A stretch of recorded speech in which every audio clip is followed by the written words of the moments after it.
had their chance. Now we're here to represent your views. Britain's watching.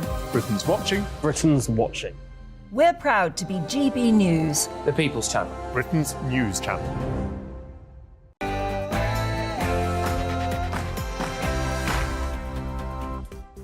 Hello there, it's 6 o'clock. I'm Michelle Dewberry, and this is Dewbs & Co. Now, Eleanor Williams, does that name mean anything to you? She was sentenced to 8.5 years today for making false rape allegations. The 22-year-old reckoned that she'd been trafficked by an Asian grooming gang, but she also alleged rapes by a number of white men too. Her lies were spread all around the world on social media, but the men also had their names published in the press once they were arrested and charged.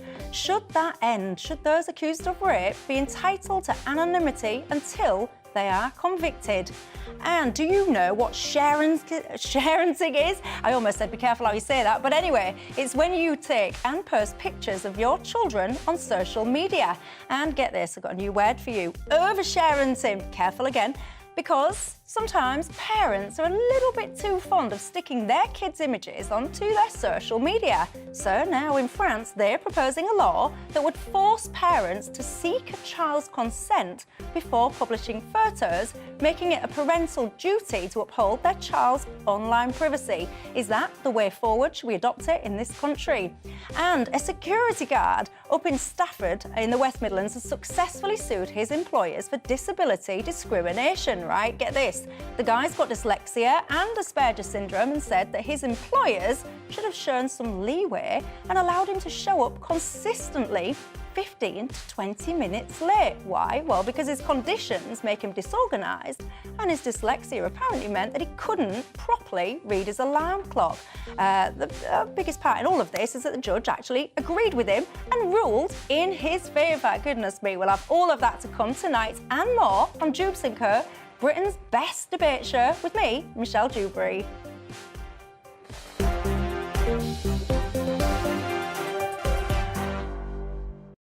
Yes, we do indeed love a little bit of debating here on Dewbs & Co. And tonight we've got guests who are absolute experts at it.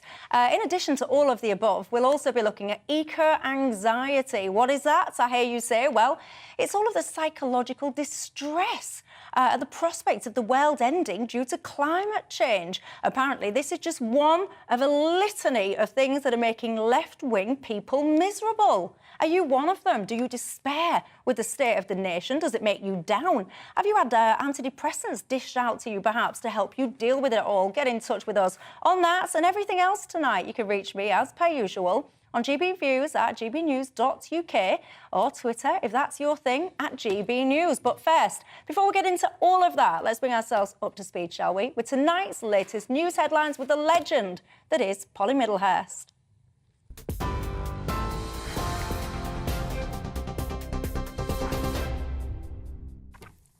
Michelle, thank you and good evening to you. The top stories at just after 6 o'clock. As you've been hearing, a woman has been sentenced to 8.5 years in prison for perverting the course of justice after falsely accusing a number of men of rape.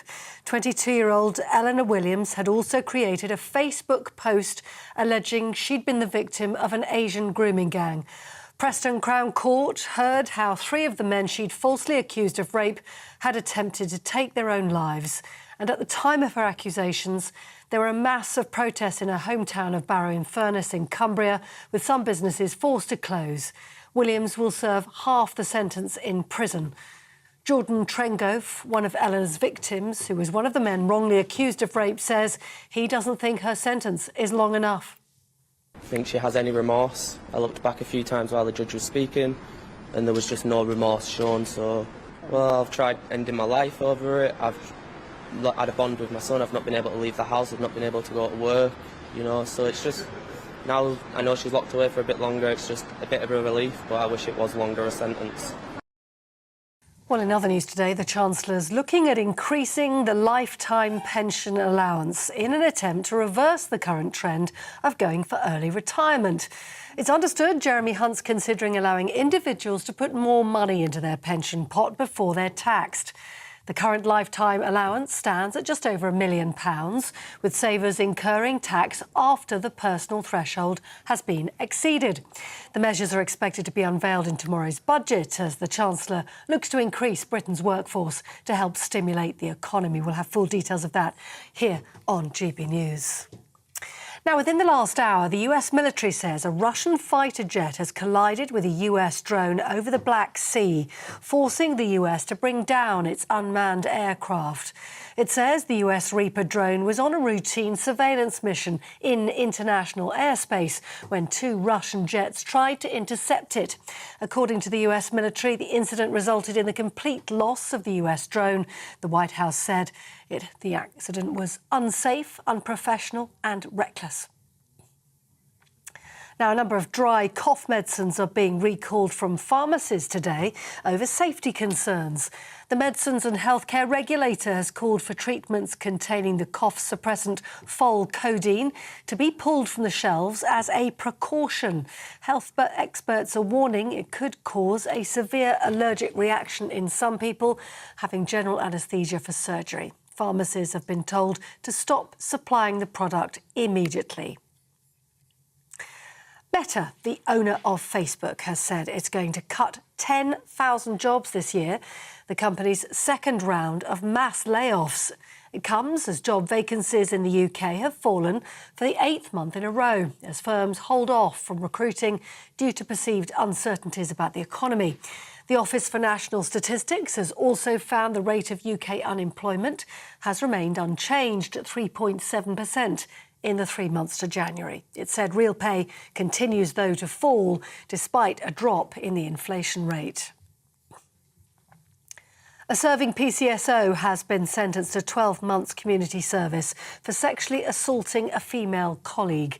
Edward Aniba assaulted his fellow officer in a police station gym in 2020. The court heard how Mr Aniba hugged and kissed the neck of the victim without her consent. He remains suspended from police duty. 5 members of an organised criminal group have been convicted of smuggling migrants into the UK in the back of a refrigerated lorry through Portsmouth. The truck, which was being driven by a Romanian and was carrying at least 3 people, all from Iraq, who'd been brought into the country illegally. The gang's activities were uncovered following a 4-year investigation by the National Crime Agency. They'll all be sentenced in April. Controversial social media personality Andrew Tate has had his bail request denied by a court in Romania. Tate and his brother Tristan are being held over alleged sex trafficking in the country, which is under criminal investigation. It now means he'll remain in custody until at least March the 29th. The pair were taken into custody in December, but haven't yet been formally charged. And lastly, the Queen Consort met a young ballet dancer today who's set to star in a new Disney documentary. Camilla met Anthony Mardu when she visited Elmhurst Ballet School in Birmingham. The 13-year-old Nigerian received a scholarship from the school after a video of him pirouetting in the rain went viral in 2020. Now Disney is making a documentary about him. The Queen Consort wished the young star good luck. That's all for the next hour. We'll see you at 7. Until then, Michelle's back.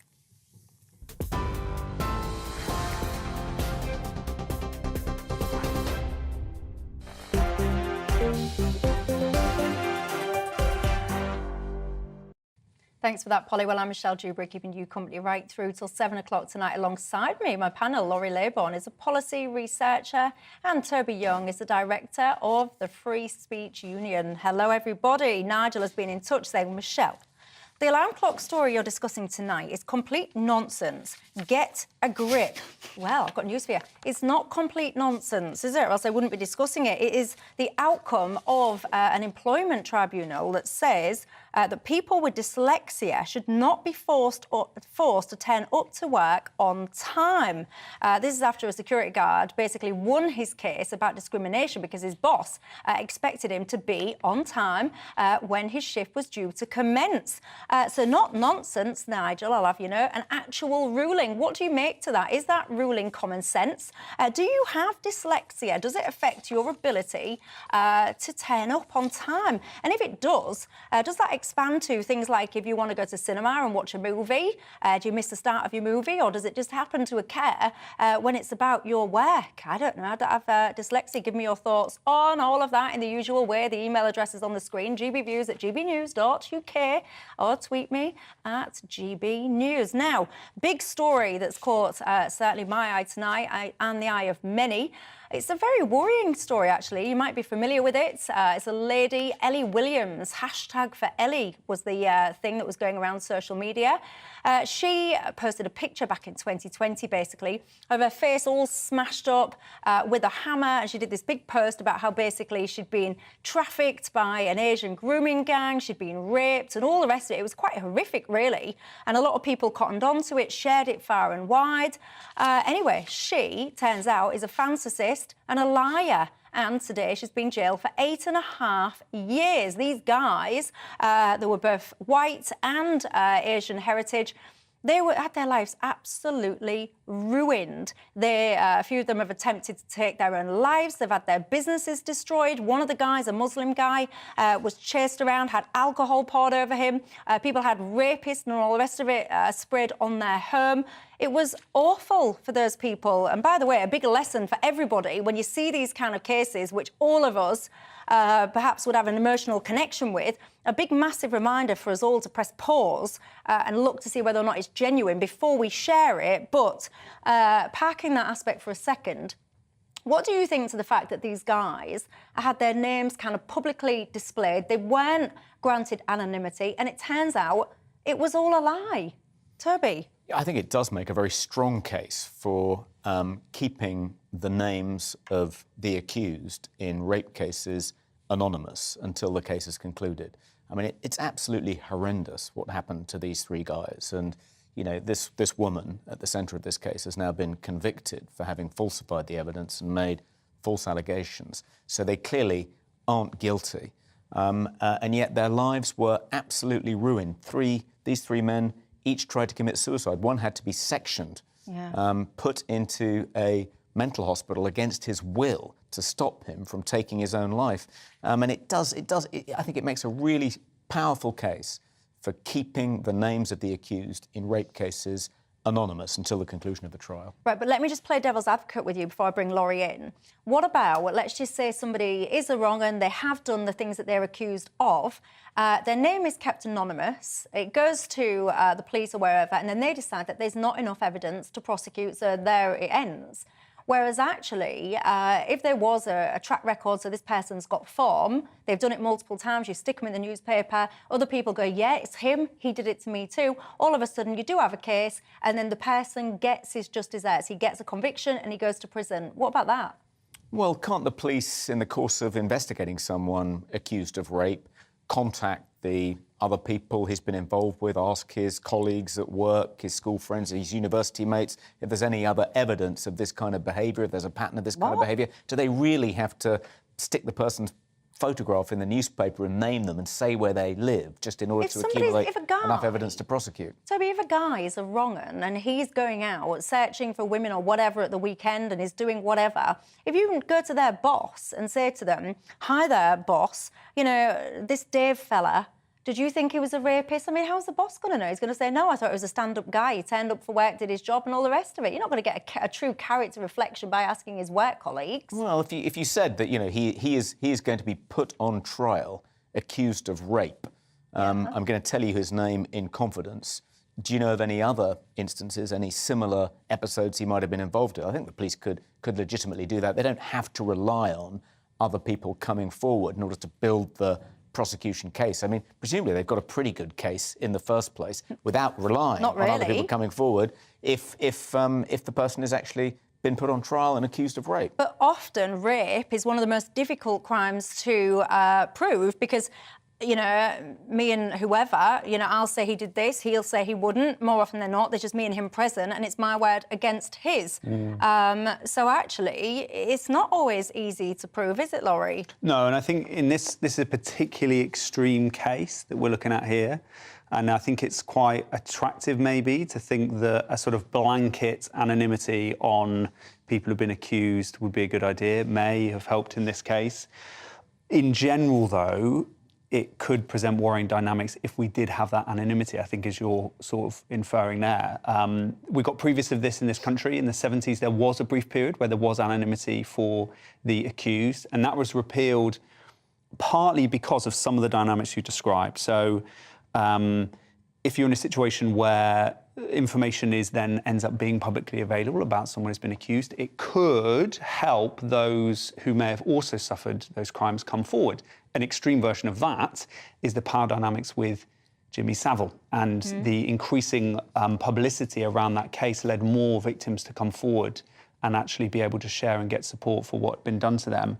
We are in a situation in the UK where I think that we should be thinking kind of in the other direction to this. We don't have enough support for victims. In the year to December 2021, so basically across the year of 2021, there were 67,125 rape offences registered, and only about 2,400 prosecutions were made. That's 1.3% resulted in charges or summons, compared to an average of about 7.1% for other crimes. So there's a real lottery when it comes to getting convictions and stuff for rape in this country. So for me, this is more of a question of what we can do to support some of those victims. Yeah, see, the problem is I can see both sides of this, right? I've got a little boy, he's only a child, so it doesn't apply to him yet, but fast forward a few years, I wouldn't want, I don't know, some ex-girlfriend or whatever, someone with a bit of a dubious agenda to be able to name and shame my son and say he did this to me and up his profile is, and then you get tarred with that brush and all of the impacts that we've just been discussing. But on the flip side, if, for example, I had been raped and I'm cast iron absolutely sure that he'd done it, but it was my word against his and it all fell down, I wouldn't want him to get off scot-free because there was no evidence. Your point about the workplace, by the way, maybe you might have a point, because we will all be familiar with that copper, Wayne Couzens, and apparently his nickname at work was the rapist, or a word to that effect. So maybe the signs are there, who knows? Anyway, the social media aspect to this, because the Asian grooming gang thing, this is a real, it's a topic that really lights up a lot of people, because for many, many, many years, you know, it was predominantly Asian grooming gangs. They were abusing girls, and it had a blind eye turned to it for years, up and down the country. So I'm not singling out a particular town or city, up and down the country. And people are furious about that. And people think it's a real misjustice that these people were not taken seriously and dealt with at the time in the way that they should have been in the legal system. So now, when you see a case of a girl with a face smashed up saying, this has happened to me, I get it. I understand why emotions run high. You hit that send button and off it goes viral. But maybe this is a stark reminder to all of us, actually, that when things are so emotive, you've got to be careful and think twice before you just hit that send button. Yeah, I think that's very much a lesson to draw from this particular episode.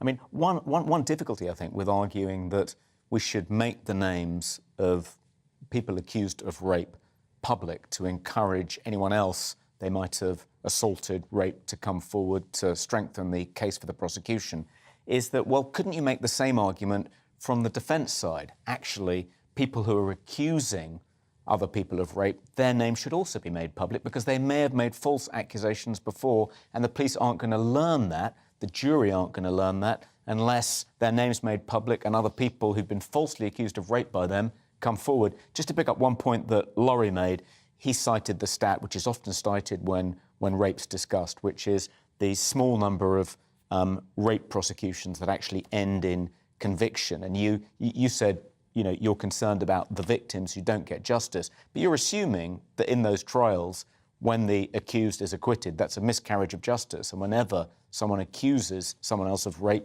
they're right, and they should be classed as a victim, and the person accused is always guilty. It may well be that the reason there are so few, the reason there are so few convictions is because there isn't sufficient evidence in most of these cases to convict people. That may mean that some guilty people go free, but it also means that innocent people are not going to be jailed. And I think, the argument for the presumption of innocence is it's better for a guilty person to go free than it is for an innocent person to end up in prison. Do you want to respond to that? Yeah, and I'm not presuming that. I obviously understand the argument you're making there, but those who are more qualified than me, maybe both of us, including the Victims Commissioner, have been very clear that there are some structural barriers to being able to put forward rape cases and them to be properly explored. One of them, for example, is underinvestment in the Crown Prosecution Service. It's lost about 2,500 members of staff. It's experienced cuts of between a quarter and a third. And that has made it harder for people to be able to go through the criminal justice system, to the point where the Victims Commissioner has raised serious questions about the ability of that justice system to actually successfully prosecute rape or to go through the due process of exploring justice. And we must remember just a bit of wider context here. Not every single case that goes forward gets the type of public attention that this one did. More the average case that we should be thinking about is a very difficult situation that's often not necessarily conducted in the public light, that has lots of very painful power dynamics. A lot of people who probably have been victims of rape often drop out of the criminal justice system because of how long it takes, the onerous requirements on the amount of evidence they have to provide, and so on. And so I'm not saying we need a situation where we believe everything out of hand and so on. I see the complexities here, but time and time again, I think we are rightly been told by people who have far much more expertise than us that it's quite difficult for people who have probably legitimately been victims to navigate the justice system. Are you a man, or maybe even a woman, actually? It's not, I don't think this is just exclusively to men, but have you ever actually been accused of something that you didn't do and that accusation went public? And have you had your life affected by that? I'd be fascinated to know any stories out there if you've been impacted by that. Get in touch all the usual ways. gbviews@gbnews.uk is the email address. But let me ask you this, right? What do you think to parents posting pictures of their children publicly on social media? Perhaps you do it with your kids, your grandkids, whatever. I've never been a fan of it myself. I always think it's a bit weird. Over in France, get this, they could be bringing a law which basically would make it illegal to do so. Should we have similar here? Your thoughts?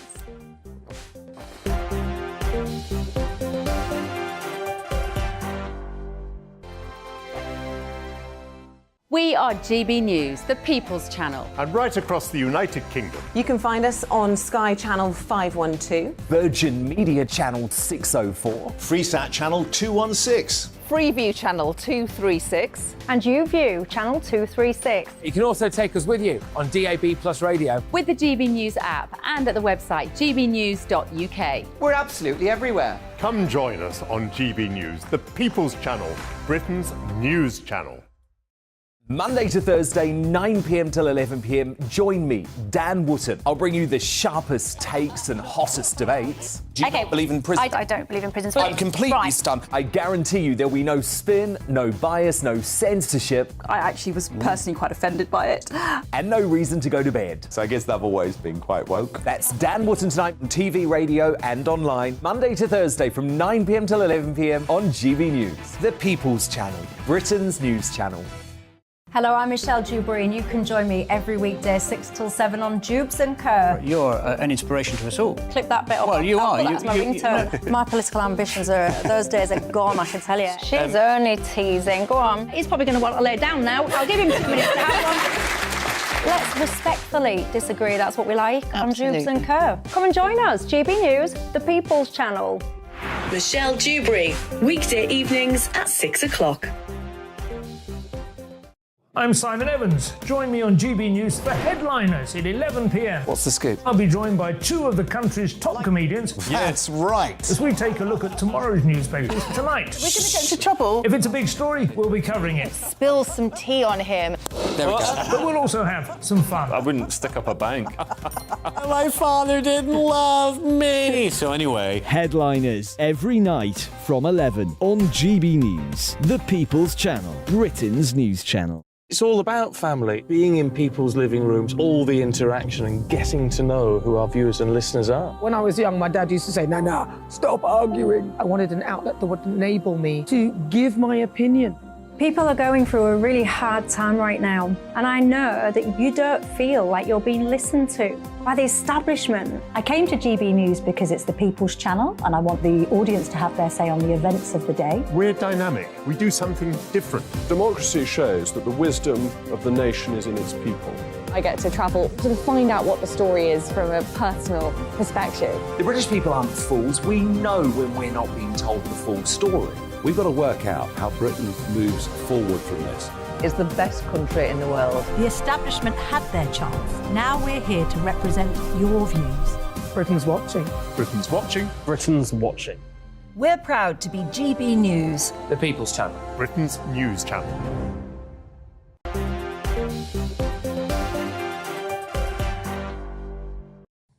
Hi there, I'm Michelle Dewberry. I'm keeping you company till 7 o'clock tonight. Alongside me, Laurie Laybourne is a policy researcher and he's just been described as a great addition to the A-team. Congratulations. Was that? I think it was his mum that wrote that. We'll take it. We'll take it Thanks, either Mum. way. Anyway, Toby Young alongside him too, the director of the Free Speech Union. I tell you what has got you guys talking tonight. It is the story that one of my viewers, Nigel, described as nonsense at the start of this show. It is about the story about the guy that had dyslexia, that was saying that he couldn't turn up for work because of his dyslexia. Anyway, the tribunal ruled in his favour and said that he was discriminated against. So many of you are getting in touch saying that dyslexia is not a disability, but it is. Dyslexia is classed, it meets the criteria of a disability and it's covered by the Equality Act 2010. Do you have dyslexia? How does it affect your timekeeping? I'm really interested, by the way, how it affects your timekeeping for stuff you don't want to do, perhaps maybe like go to work, versus how it would affect your timekeeping for stuff that you do want to do. I don't know, say like maybe watching your favourite movie or something. Get in touch and let me know your thoughts on that one. I'll be coming to that in a few minutes. But for now, are you a parent, grandparent, whatever? Do you share pictures of your loved children? I'm sure you do it with pride on open social media. I've got to say, I've always found it a little bit weird, actually, when you think of how many perverts are loitering in corners of the internet. Why anyone would want to serve up their children's images to them is beyond me. But anyway, each to their own. Over in France, they're looking at this and they're looking at whether or not it's actually right or wrong for parents to be able to do this. They're looking at whether or not they should have a law which would enshrine a child's right to online privacy. What it would mean is that parents would have a duty to seek their child's consent before posting a picture of them. Bit weird, difficult perhaps if your child's about 3, but anyway. Laurie, your thoughts? I think if you take kids who have social media accounts, maybe a bit older than the ones we're referring to here, they know to be cautious about what they post online because it could have consequences for them now and into the future. And I just think that parents should have a similar consideration in mind, that they balance their immediate desire to maybe post their kids at their birthday party or whatever with what that could mean into the future, of what their digital footprint is for the kid who may not be able to make that choice at that moment into the future. And I think that many parents are sensible enough and clued up enough at the risks of online behaviour that they probably try to make that balance in their minds, or I hope they would. Do you? So you think that a lot of if so many parents are clued up and all the rest of it when it comes to social media, why do so many parents not take one iota of interest of what their children are doing on their phones? It blows my mind how many parents don't check the phones of their kids. Yeah, I mean, I hope they're clued up on it, right? I hope that parents, when their kids are too young maybe to make the choice, are aware that images that go online could exist there for the long term, and that kid, when they're older, might be a bit annoyed that certain things were put online. So it's just another dimension of parenting now that we have to consider, that what we do to look after kids, their health and well-being and so on, has this extra digital dimension to it. Indeed. Toby? Yeah, I got into trouble for posting a picture of one of my sons on World Book Day, in which you go to school as your favourite book character. Yeah. And he went as Goldilocks, and my wife dressed him as Goldilocks from The Three Bears. And he was about 8, 9 at the time. And now if you Google his name, that is the first thing that That's his pops image. up. And people think he's like... I got so attacked for it by people who thought that I had a trans child and I was But did kind you of share virtue it signalling about it. publicly? I did. I put it on Twitter, yeah. Right. Which was, I think, a Why? mistake in retrospect. I suppose because I thought my wife had done such a great job of dressing him up as Goldilocks. It's I mean, the rule... pride. I don't think the state should be intervening in family life in this way. You're not going to encourage parents to become more responsible by prohibiting them, by law, from posting pictures of their kids on social media. It seems like overreach by the French state if it does indeed become a law. I mean, the rule in our household is, since the kids have reached the age of 12, I've got 4 kids, they're all teenagers, if you want to post a picture of them on social media, you have to get their permission. And that seems like a reasonable rule. Though I did have one difficulty. I'm friends with Rachel Johnson. I was at university with her. And she once told my kids that the rule in her household was that if she ever wanted to write about her kids in a column, she had to pay them £75. And ever since then, whenever I write about my kids, my kids present me with a bill. What an obscure sum to reach, £75. I wonder how she came up with that figure, but that is nonetheless a fascinating fact. Do you... so your kids are what, 12? No, they're 14, 15, 18 and 19. Cool, blimey, you're a busy man. Do you check their phones, the younger ones, not the 18-year-old, obviously, the younger ones? No, I don't check their phones, no. Why? So you have a 12-year-old, does he have or she have a smartphone?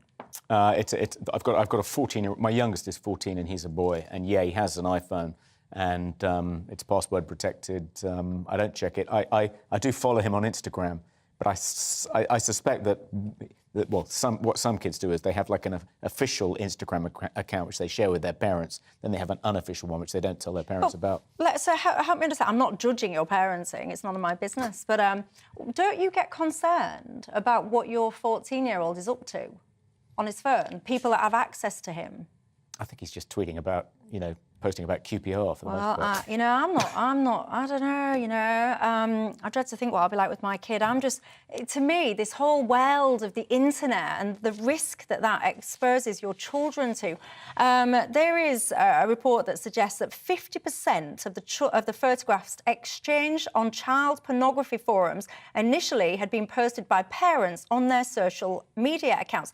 I take real issue, by the way, with this phrase, child pornography. There is no such thing, it's not possible that there is a such thing as child pornography. A child cannot make porn. So what you're actually looking at is imagery or videos of child abuse. And if you look at these things, what you're actually viewing is a crime scene. So the sooner we can get rid of that phrase, child pornography, for me, the better. Let's call it what it is, child abuse, and let's also call it what it is, a crime scene. That's what I say.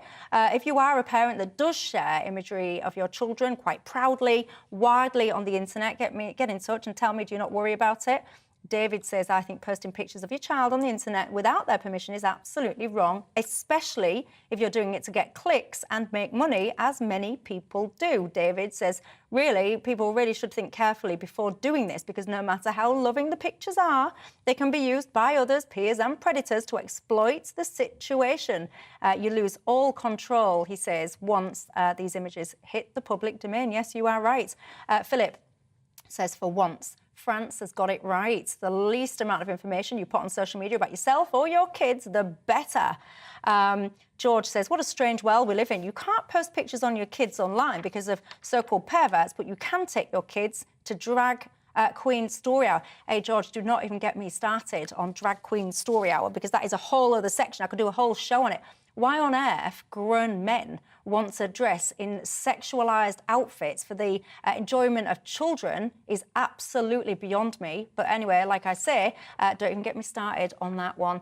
Right, the story that you're all writing in about to me tonight, it really has got you talking, is the ruling at a tribunal, basically, that a company discriminated against a guy. He had dyslexia. He says that his condition basically meant he couldn't read his alarm clock, and now the tribunal has ruled in favour of this guy, saying that his company basically discriminated against it. Goodness gracious me. What do you think to that? Give me your thoughts, GBNews at gbnews.uk.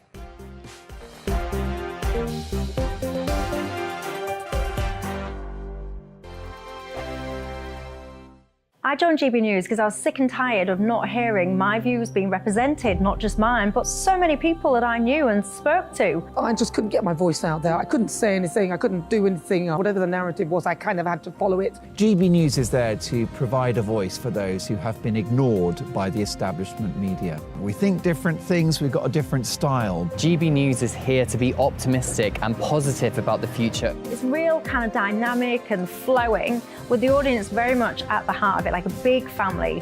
Here at GB News, we talk about the things that matter to you. Hearing the voices from right across our towns and cities, especially our towns. All sides of the argument represented with a heavy dose of opinion. We're on a mission here to make a difference. And the GB News family really is here for you, and whatever time of day you can watch or listen. Britain's watching. Britain's watching. We're proud to be GB News. The People's Channel. Britain's news channel. Westminster is going around in ever-decreasing circles, followed by the media. Britain is broken. How on earth did we get into this mess? But more importantly, how do we get out of it? Join me at 7 p.m, Monday to Thursdays on Farage, here on GB News. We will have open, rational debate. We've got to work out how Britain moves forward from this. Join us here on GB News, the People's Channel. Britain is watching. You've probably seen politicians interviewed 1,000 times, but we do it differently. We find out who they really are, we don't shout, we chat, and hopefully we bring a bit of light, not just heat. Did you know Kate Moss? Apparently. Do you have a pair of jeans or a pair of jeans? No, of course I don't. What would I do with them? My friends are like, oh my God, what's she doing now? Join me every Sunday at 6 for Gloria Meets, only on GB News, the People's Channel, Britain's news channel. I'm Jacob Rees-Mogg, the Member of Parliament for North East Somerset and a former government minister. For years, I've walked the corridors of power in both Westminster and the City of London. I campaigned in the largest democratic vote in our island's story. I know this country has so much to be proud of. We need to have the arguments, the discussions on how we make it better. The wisdom of the nation is in its people. Vox Populi, Vox Dei. That's why I'm joining the People's Channel. Join me Monday to Thursday at 8 p.m. on GB News, Britain's news channel.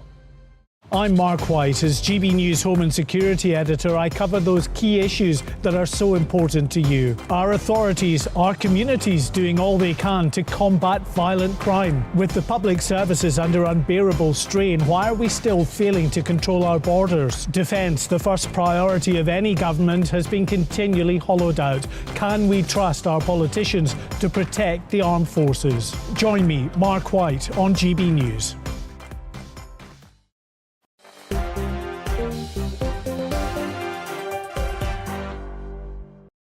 Hi there, this is Dewbs & Co. I'm Michelle Dewberry and I'm keeping you company till 7 o'clock tonight. Alongside me, Laurie Labourne is a policy researcher and Toby Young is the director of the Free Speech Union. Now, a topic that's got you all talking tonight is this. An employment judge has ruled that a dyslexic employee should not have been forced to turn up to work on time.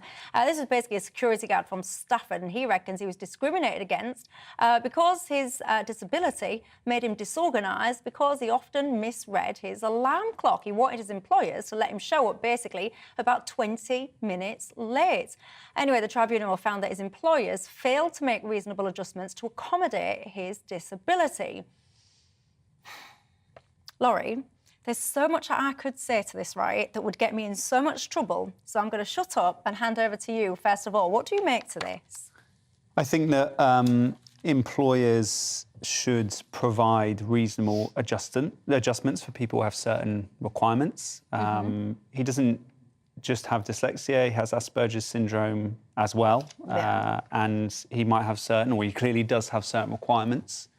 I think that the way this case has sort of been framed about whether it sort of means that we're pushing people with disabilities into low expectations isn't the case. I think I would flip that around and say that people with different requirements should be worked with so that they have the best setup to then excel. And in this case, I'm not going to second guess the tribunal necessarily. He's got complex needs and I hope that him and his workplace can come to some kind of arrangement where he can then excel in his role. I don't think that this necessarily sets a precedent that we should be concerned about, where people running around trying to game the system to get off work and so on. A lot of people, most people I meet want to work hard, they want to feel like they're fulfilled in their jobs, and they may have certain requirements that their workplace needs to work with so they can do that. Toby? Yeah, I'm a bit less sympathetic than Laurie. I mean, I don't quite understand the argument that if you're dyslexic, you have difficulty reading a clock face. And he says, you know, he often misread his alarm clock in the morning, and that's why he struggles to turn up to work on time. But, you know, if it's an alarm clock, presumably the alarm is going off. So even if you're misreading the time on the clock face, you still know it's time to get up and go to work. And I think it is kind of offensive to people who suffer from far more debilitating disabilities, people with serious mobility issues who do manage to turn up to work on time, to allow this guy this latitude because he's got a diagnosis of dyslexia. And as someone who was involved in schools, I helped set up 4 free schools, I ran a multi-academy trust. I mean, I'm sure dyslexia is a real condition, but that left me quite cynical about the overdiagnosis of dyslexia. One of the way in which private school parents game the system is they pay a therapist to give their child a diagnosis of dyslexia, and then the child gets an extra 25% of time in exams. And I'm talking about GCSEs and A-levels. You know, you often wonder, why are exam results so much better in private schools than they are in the average state school? Well, one reason is the higher up you go, the socioeconomic food chain, the more likely children are to be diagnosed with learning difficulties, and dyslexia is one of the most popular, and they get extra time in exams, so of course they do better. I can tell you, right, this seems to be the topic that's got you guys talking tonight. Linda says, I am dyslexic, and yes, I do have problems telling the time and measuring time and doing time sums. But I know that I struggle with this, and I've developed many strategies to deal with it. Dyslexia, says Linda, is not a disability, and it's not an excuse.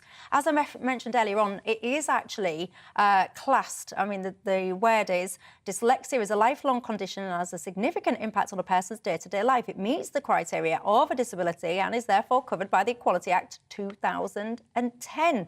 My partner is a GP who has been diagnosed dyslexic and has never been late for work in all the years that she's been a GP in practice, says Mark. Sue says, I'm not sure about dyslexia, but my son has Asperger's. His social anxieties are extreme, and some days he cannot cope. It affects every aspect of his life.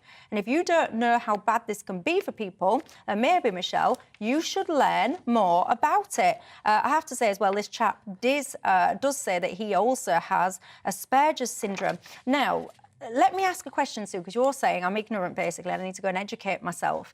Let me ask you this, though, because I think in life, the only thing perhaps sometimes you're in charge of or responsible for is your reaction and your reaction and response to things. And I worry a little bit sometimes about the response and reactions that we choose. Like Linda's saying, she has this condition. She doesn't regard it as a disability. Whether it says differently, perhaps in the law, is perhaps for Linda a different thing. Do you think maybe that we have a situation where people take afflictions, take diagnoses, and almost want to live a victimhood mentality under them, as opposed to wanting to try and thrive despite their diagnosis? I'm going to let you ponder that, because I suspect it might get a bit of a reaction. I can hear that Laurie wants to come back at me. So give me your thoughts on that, and I'll come back in just a second and we'll go through some of them, shall we? Let's do that.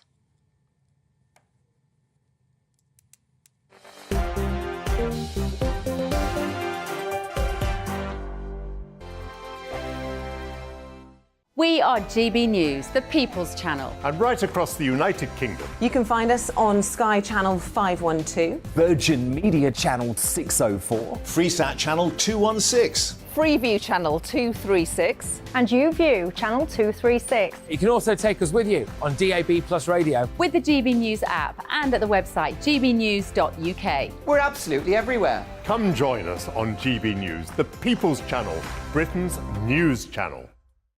Monday to Thursday, 9 p.m. till 11 p.m. Join me, Dan Wootton. I'll bring you the sharpest takes and hottest debates. Do you not believe in prison? I don't believe in prisons. I'm completely stunned. I guarantee you there'll be no spin, no bias, no censorship. I actually was personally quite offended by it. And no reason to go to bed. So I guess they've always been quite woke. That's Dan Wootton tonight on TV, radio and online. Monday to Thursday from 9 p.m. till 11 p.m. on GB News. The People's Channel, Britain's news channel. Hello, I'm Michelle Dewbs, and you can join me every weekday 6 till 7 on Dewbs and Co. You're an inspiration to us all. Clip that bit up. Well, you are. That's my ringtone. My political ambitions are, those days are gone, I can tell you. She's only teasing. Go on. He's probably going to want to lay down now. I'll give him 2 minutes to have one. Let's respectfully disagree. That's what we like on Dewbs and Co. Come and join us. GB News, the People's Channel. Michelle Dewbs, weekday evenings at 6 o'clock. I'm Simon Evans. Join me on GB News for Headliners at 11 p.m. What's the scoop? I'll be joined by 2 of the country's top comedians. That's right. As we take a look at tomorrow's newspapers tonight. We're going to get into trouble. If it's a big story, we'll be covering it. Spill some tea on him. There we go. But we'll also have some fun. I wouldn't stick up a bank. My father didn't love me. So anyway. Headliners every night from 11 on GB News, the People's Channel, Britain's news channel. It's all about family, being in people's living rooms, all the interaction and getting to know who our viewers and listeners are. When I was young, my dad used to say, "No, stop arguing." I wanted an outlet that would enable me to give my opinion. People are going through a really hard time right now, and I know that you don't feel like you're being listened to by the establishment. I came to GB News because it's the People's Channel, and I want the audience to have their say on the events of the day. We're dynamic. We do something different. Democracy shows that the wisdom of the nation is in its people. I get to travel to find out what the story is from a personal perspective. The British people aren't fools. We know when we're not being told the full story. We've got to work out how Britain moves forward from this. It's the best country in the world. The establishment had their chance. Now we're here to represent your views. Britain's watching. Britain's watching. Britain's watching. We're proud to be GB News, The People's Channel. Britain's news channel.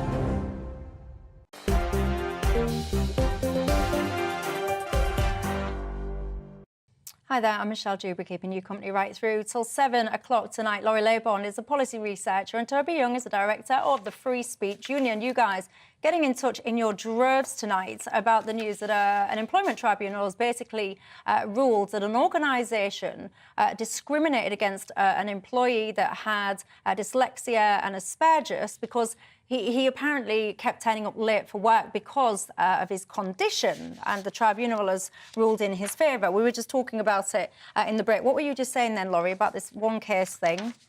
Well, I think it's very easy to take one specific case and then blow it up and think that all of society is riven with people who are trying to fake certain conditions and skip work. We don't know how severe the interaction between his dyslexia and his Asperger's syndrome is.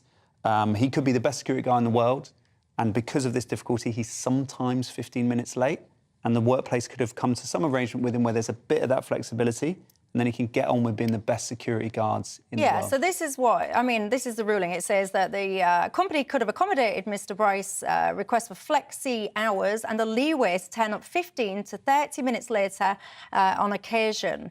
What I found fascinating about all of this is how come he was always late then? Because if he was so confused about the time, his words, not mine, how come he went early?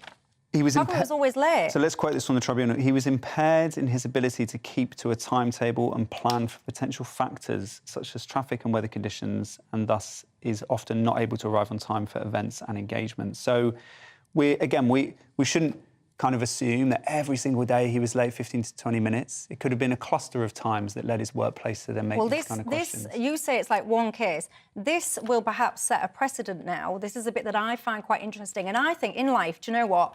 There's so many adversities out there. There's so many challenges out there. There's people that have physical, mental difficulties and challenges. And I think it's so important to try your best to have a positive attitude, to try and manage your way through these things as best as you can. Obviously, there will be restrictions and limitations, and every case is different. I get that. But Linda's point, one of my viewers that has this challenge, she says she comes up with strategies. She does various different things. If you're someone that struggles with the time, wouldn't you get your mate to set an alarm clock? All you've got to do is listen, right? I know that when I hear that noise, this is what I've got to do. If you're always late, wouldn't you get your mate to set your time 20 minutes early? Yeah, maybe. I don't know. What am I missing? Maybe I'm just being heartless. But again, in this specific case, you've got someone with a potentially complex interplay with dyslexia and Asperger's to various severities. Look, we're in the past in this country, we're in a situation where people with, say, physical disabilities have, I think we would all agree, been given certain, in workplaces, the ability to, for example, get a lift up to the staff canteen. And there probably was a time where that didn't exist. And now it is, they are support that are given for people with certain requirements.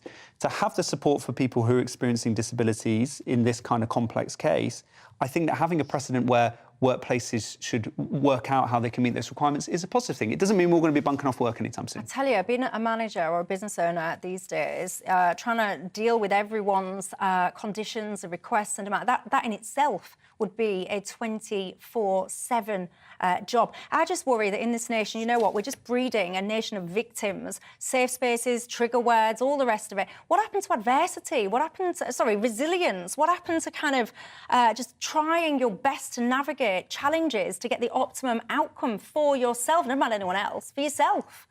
I don't know, maybe I'm just being harsh, and I'm sure you will not hesitate to tell me if you think I am. Right, let's talk about the secret of happiness then. We just talk about challenges. Let's flip it on its head. What is the secret to happiness? Good relationships, strong family, conservative politics perhaps, because a study in the United States has found a link apparently between left-wing values and heightened anxiety.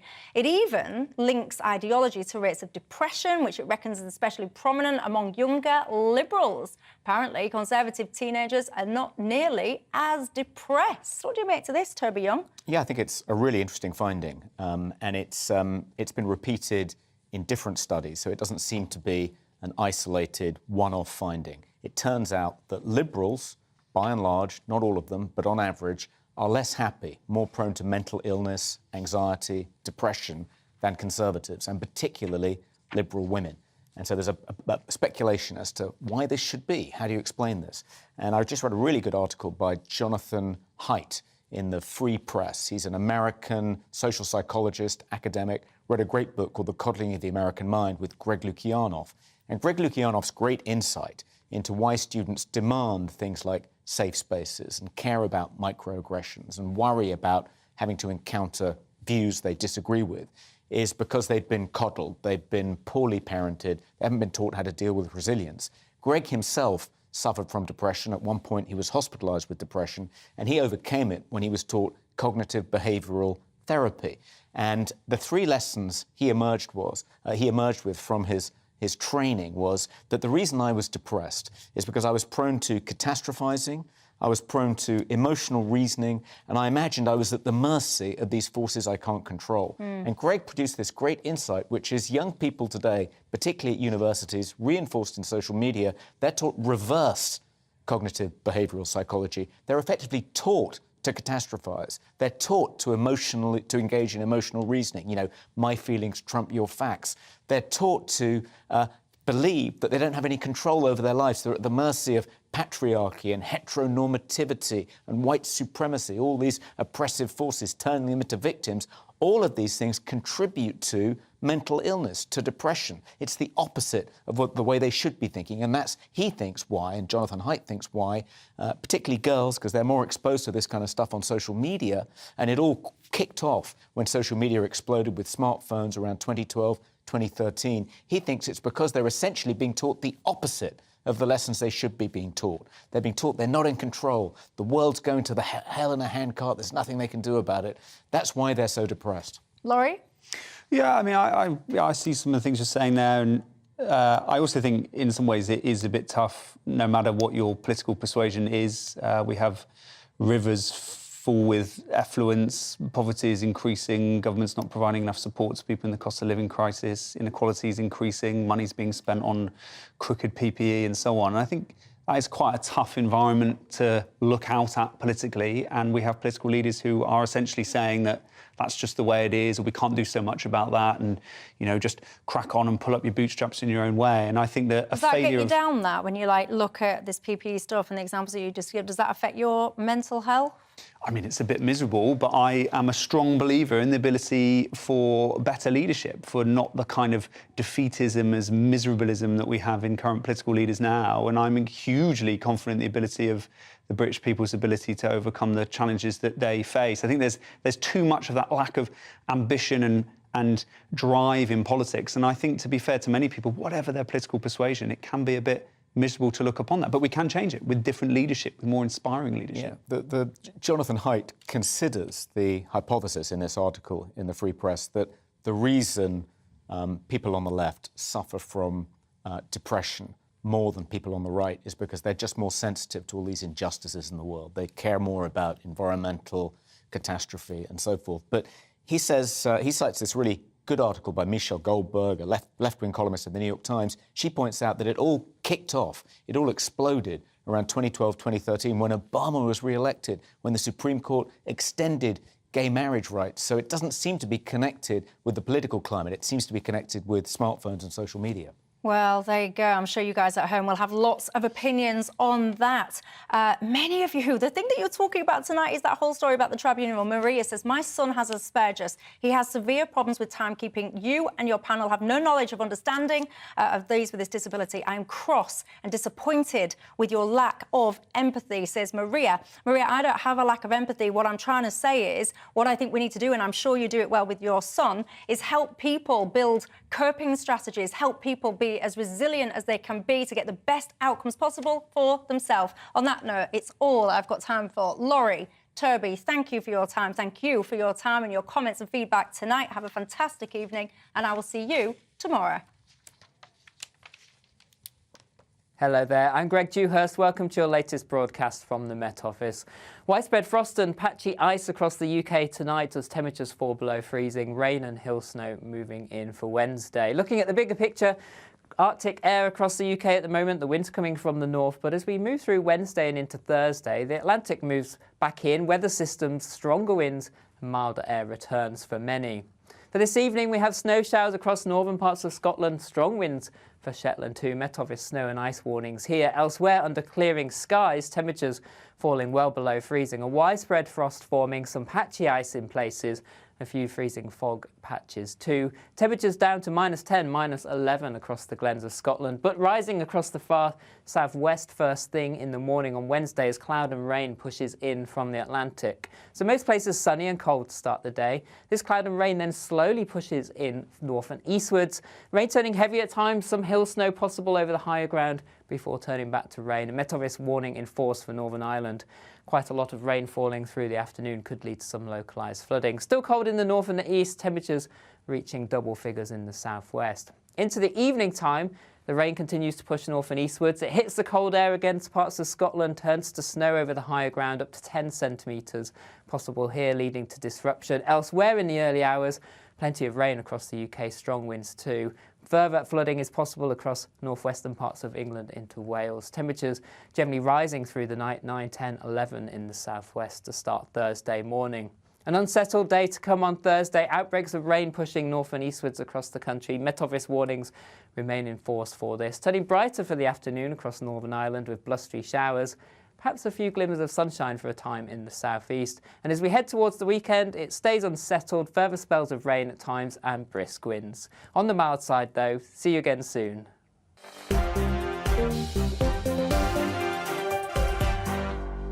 Hello there, I'm Greg Dewhurst. Welcome. Monday to Thursday nights on GB News. At 6, it's Dewbs & Co. 7 o'clock, Farage. At 8, join Jacob Rees-Mogg. And at 9, Dan Wootton Tonight, followed by headliners. On TV, radio and online. This is GB News. It's all about family, being in people's living rooms, all the interaction and getting to know who our viewers and listeners are. When I was young, my dad used to say, no, stop arguing. I wanted an outlet that would enable me